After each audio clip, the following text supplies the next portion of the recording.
و اما کلمه تقوا را در صحبت‌های گذشته در دیگر درس‌ها گفته بودیم که بهترین تعریف طلق ابن حبیب است. گفتن که تقوا الله ان تعبد الله على نور من الله ترجو ثواب الله و ان تترك معصیت الله على نور من الله تخاف عقاب الله.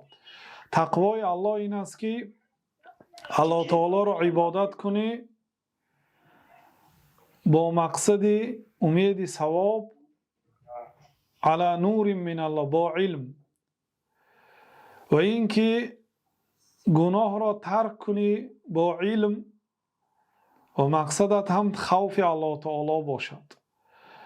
اصل این تعریف در مصنف ابن ابی شیبه با لفظی کمی مختلف آمده است ولی همین معنا هست که بهترین تعریفی که تقوا را معرفی کردن.